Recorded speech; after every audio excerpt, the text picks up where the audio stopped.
Get this.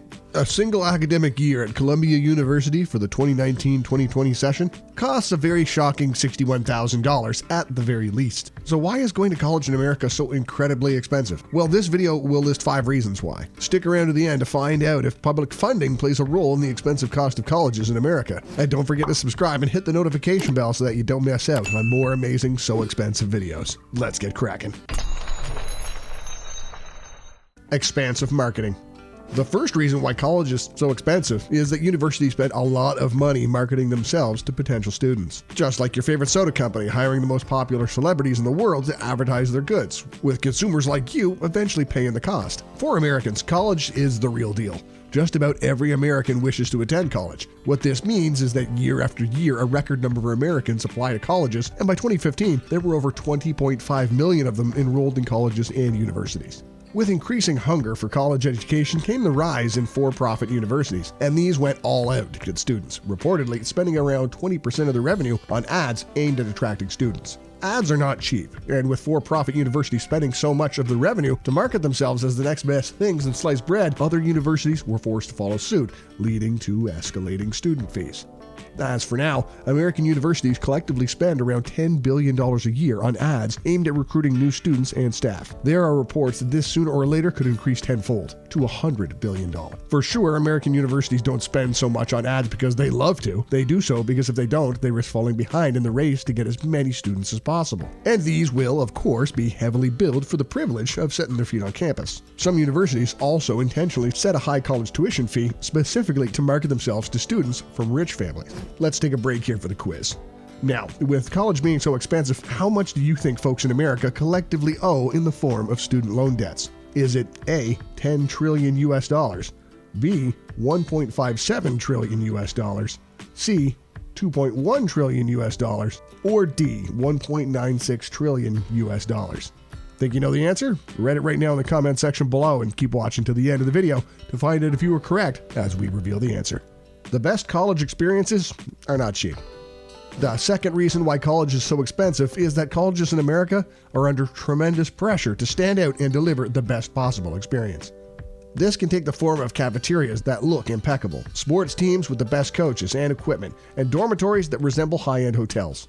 The trouble is that while this kind of stuff does indeed persuade students to attend this or that college, all in the expectation that they have a ton of fun, they don't improve academic performance, nor do they lead to enhanced professional opportunities. And such showstoppers can get terribly expensive. In 2011, for example, colleges and universities in America forked over $11 billion, with this paying for shiny new facilities. The situation is not better at universities that focus on athletics and athletic facilities in a bid to draw new students and retain existing ones. Unfortunately, it appears that spending lots of money on spanking new sporting facilities and coaches also doesn't improve student graduation rates. In fact, most of the students in universities fail to graduate on time, with nearly 60% of all students spending an extra 2 years just to meet the requirements for 4-year degrees.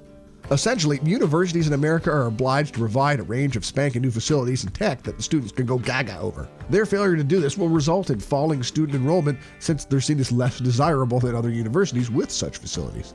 And this stands true even though all those shiny things that universities spend money on have no actual bearing on overall student performance. Bloated administrative staff. The third reason why college is so expensive can be attributed to the increase in administrative staff. A study has it that from 1993 to 2009, administrative staff positions in colleges and universities grew by 60%, which happens to be 10 times the growth rate for faculty positions with tenure. These administrative staff need to be paid and taken care of, and that costs money, obviously. We're talking about $23,000 per student per year here, which sure is a lot of money and double what's spent in countries like Germany, Sweden, and Finland, all places with a better performing educational sector than America.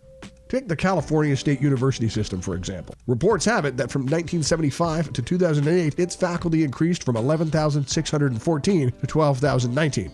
Well, that's not too bad, right? Well, in the same time frame, the number of administrative staff increased from 3,800 to 12,183. Now, in case you were bad at math, that makes for a 221% boost in administrative staff.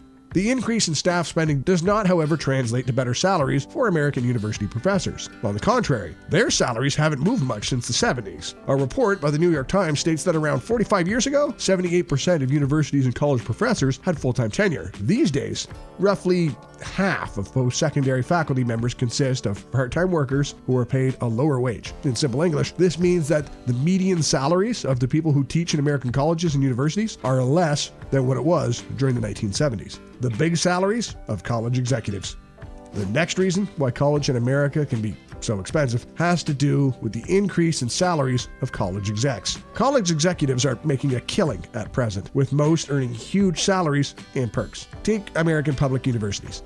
From 2012 to 2013, the average salary paid to college presidents went up 5% to stand at $478,896. That wasn't all, because in 2013, the number of college presidents who were taking home over $1 million monthly doubled. Want to take a look at what some of these guys earn? Well, as of 2015, Renu Kador, who presides over the University of Houston, earned the most out of any university executive, making a total of $1.3 million yearly. Then there's Ronald K. Matchley, the former president of Bryant University, who got paid a total of $6.2 million in 2017. Enhanced public demand.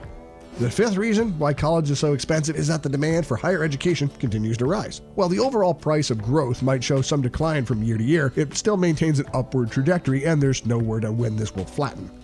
According to the U.S. Department of Education, for 2017, American colleges welcomed around 20.4 million students, which is around 5.1 million more than they did in the year 2000.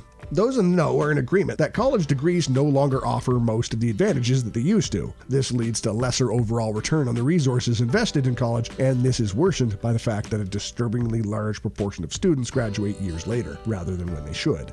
While the overall return on investment is leaner than what it was, there's still a lot of reasons for folks to sign up for college. This includes studies like the one from Georgetown that forecasts around 65% of all available jobs in the year 2020 will require a college degree, at least. Studies like these persuade Americans that college is indeed worth it, cost be damned, and this in turn leads to increased competition among potential undergraduates in colleges, while the former striving to get into the schools of their choice and the latter doing their best to snag as many students as their facilities can support. And like we said before, one way that colleges try to snag students is by offering them irresistible perks and facilities. With lots of folks willing to pay any price to get into college, this has led to for-profit universities that operate exactly like money-making ventures. These tend to offer expensive degrees of little actual worth to the bearer, and their existence drives up the median cost of college tuition. Do you have a college degree? Is it paid for, or are you still owing money on it? Let us know in the comment section below. Less public funding. The fifth and final reason why college is so expensive is due to reducing funding from state and federal governments. As governments are less inclined to fund education, universities have had to increase the cost of tuition to get the money that they need to run their campuses. Governmental reluctance to fund higher education peaked during and after the Great Recession of 2009. From that period, states were strapped for cash and chose to spend what funds they had on health care and Social Security, rather than funding higher education. When states cut the financial aid they normally gave students, universities and colleges chose to make up for this by hiking their tuition costs. Even now, what states spend on their higher education is less than what they did before the Great Recession. And in those states that are spending an increased amount, universities have proven deaf to calls to lower their tuition fees. And now for the moment you've been waiting for, the quiz answer. Earlier on, we asked you how much folks in the states collectively own on student debt. If you answered 1.57 trillion, give yourself a pat in the back. According to the Federal Reserve, 2 out of 10 students who took on education debt in 2018 are still behind on their payments. Click on the playlist to the right to binge watch reasons why more stuff, such as the inauguration of the U.S. president, is so expensive. We'll see you there.